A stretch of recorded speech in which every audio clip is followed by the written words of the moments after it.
Thank you, Senator Xenophon. Senator Johnston. Mr. Acting Deputy President, and I must say I'm quite gratified that with the responsible attitude that Senator Xenophon has taken to what is a very, very important piece of legislation. In the last 10 to 15 years, Australia has been confronted with a very multifaceted threat, and that is ingress and egress from our country by a very broad range of people with differing ethnic and socio-economic backgrounds. What we seek to do in this piece of legislation is to use current technology with respect to biometrics to answer the challenge that the threat that I've just mentioned brings to the personal safety, the security of Australians. And so current technology, being what it is, we can identify through what we call personal identifiers individuals and store that information reliably and access that information almost instantly in identifying people who traverse across the threshold of our borders. In order to use these personal identifiers, particularly I can focus on fingerprints, but there are other biometrics, the iris, there is facial image recognition and so on, but predominantly the focus by most law enforcement agencies around the world has been successful through the very contemporary instantaneous use of fingerprints, so that the algorithmic computing power delivering the data to the fingertips of the person conducting the analysis means that almost immediately upon setting foot into the customs hall, we can identify quite reliably the person or persons with the necessary fingerprint data once stored and accumulated. So having said that, we have at the moment a number of gaps in the reliability of the biometric data that we use to identify people coming into our country.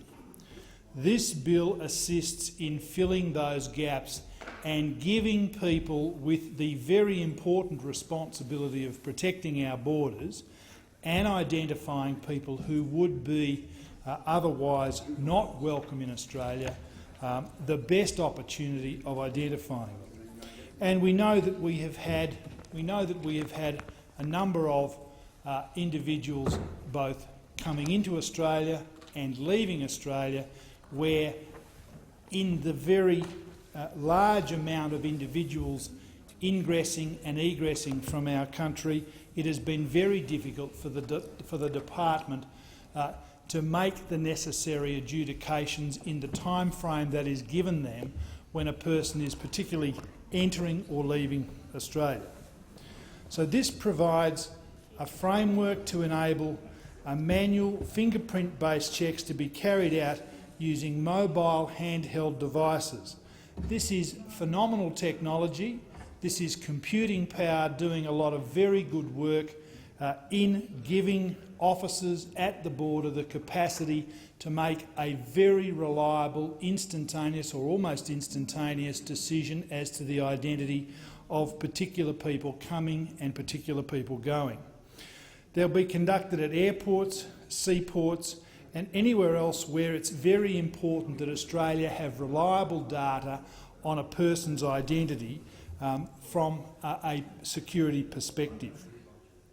Now, having said that, we have a very large number of points of entry, so that not many Australian citizens understand that in each coal terminal, where we have international ships collecting our minerals, so be it up the North Queensland coast, be it in the Northern Territory, be it in the northwest of Western Australia, oil and gas ships, iron ore ships, wheat being exported from South Australia, Western Australia, New South Wales.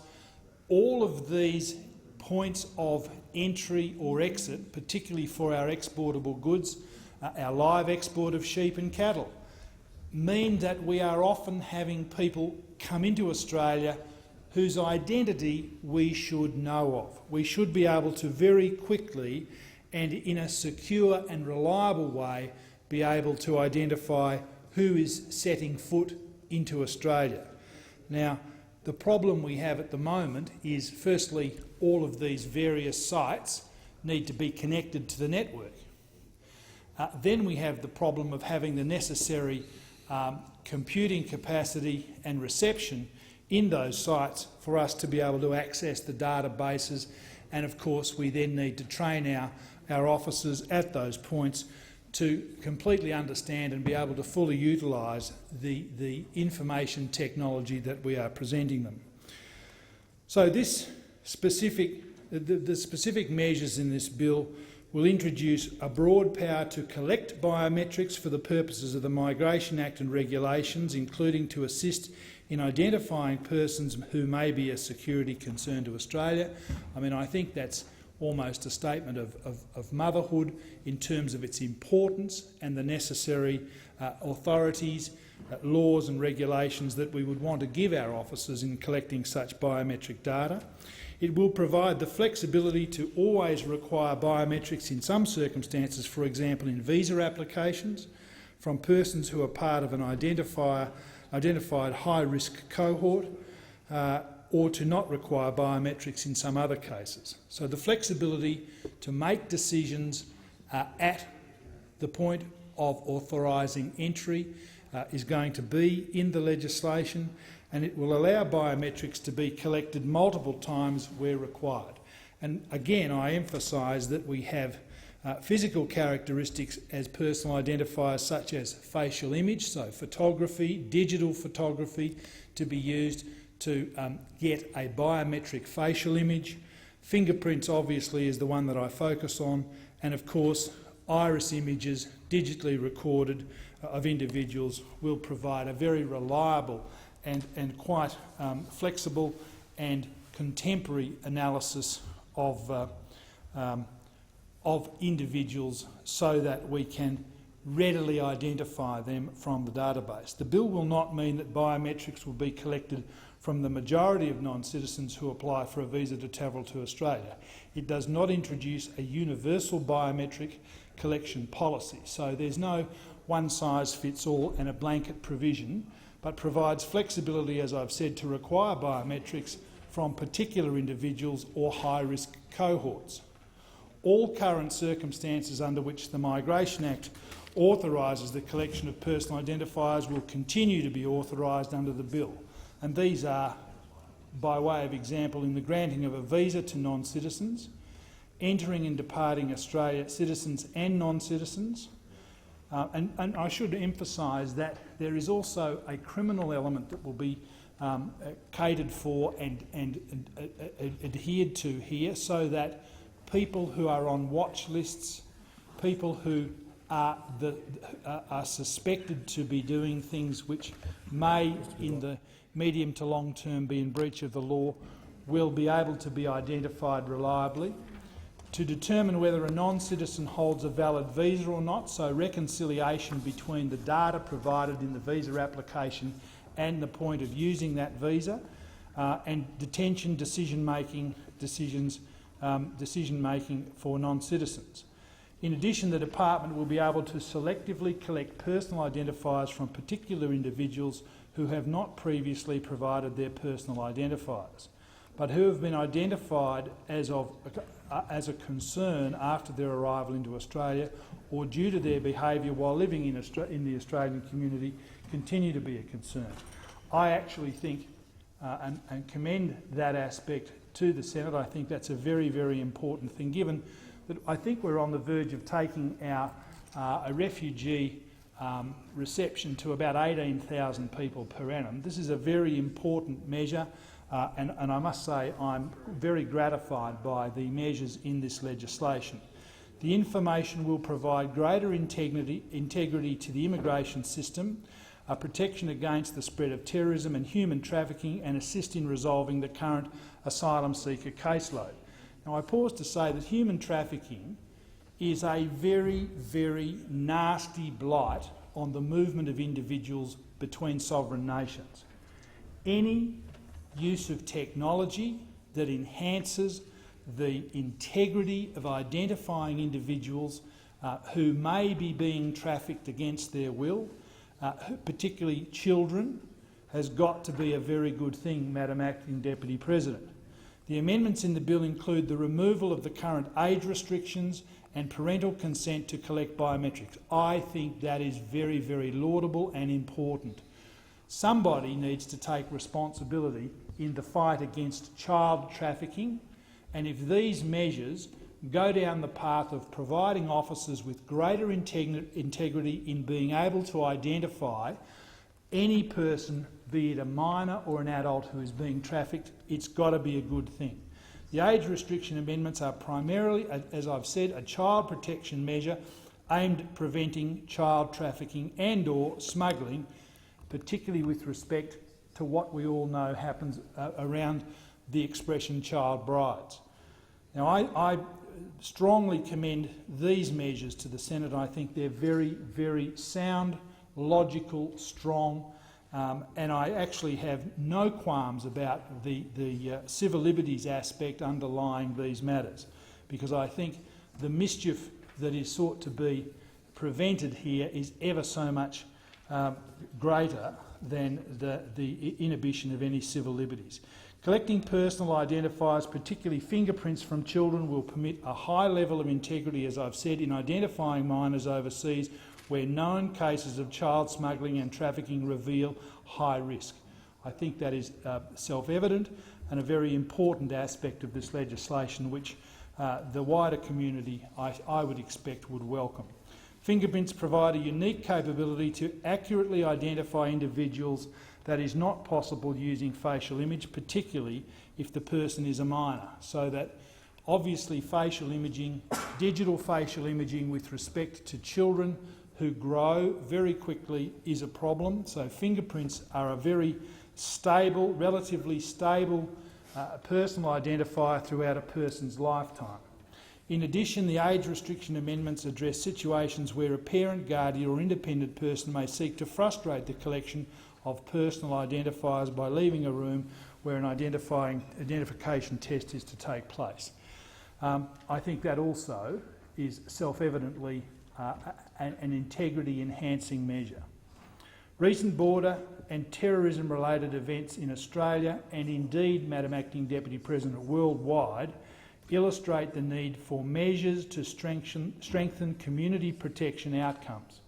The measures in this bill will strengthen the department's capacity to collect biometrics, to check identity and to do other checks to detect individuals of concern. Again, I say laudable, appropriate, logical in a society such as ours. Vigilance comes at a price. Having high integrity, biometric assessment of individual identity means that we have greater capacity to more effectively, in a short space of time, make adjudications at our borders which, as I say, are laden with integrity and are reliable. Recent examples of Australians leaving to participate in foreign conflicts have highlighted the need for additional action to detect such persons at the border. The example of convicted terrorist Khalid Sharif, who in December 2013 used his brother's passport to leave Australia to participate in terrorist-related activities, illustrates the need for fingerprint-based checks. Again, I say, this is very, very logical. If we can get technology to step into the place where human error might vary, and human error I think is very likely when we know the level of the number of people that are going through our borders on any given day, any given night. My experience has been at Perth Airport, 4 or 5 planes landing between midnight and 5 a.m. It's a huge burden for customs officers to deal with in an expedient, cost-effective way, and so technology stepping up to the plate to assist in that adjudication has got to be a very good thing, and this legislation does exactly that. The collection measures in this bill provide the tools to stop people like Khalid Sharoof at the border due to the higher level of accuracy in identifying individuals provided by fingerprint verification. The digitalisation of this data means that it is instantaneously accessible and the officer has the capacity and the technology at his fingertips to make an enhanced adjudication of high integrity and reliability. This has got to be a very, very good thing. So, Madam Acting Deputy President, having said that to you, we know that, having touched on the issues of child trafficking, of child bride smuggling, of all of the things that we can see around the world where people are making money out of nefarious practices in the breach of human rights of others, the one particularly strong deterrent is high technology, personal identifiers using high-powered computers to provide instant answers on a digital basis through data analysis is a very good antidote to this growing problem. Now, this legislation takes our border security, our border protection and the officers that administer the rules, the regulations and the law to a higher level of integrity. I want to commend this bill to the Senate and say, as time goes by and technology improves, we must in this place be on the front foot in assisting our officers with this technology such that they can do their job to a high degree of integrity. I think this is very, very important, not only for the security of our country, but for the expeditious treatment of people at the borders. You cannot, and I spent 5 hours at Heathrow Airport on one occasion, as a Senator of Australia.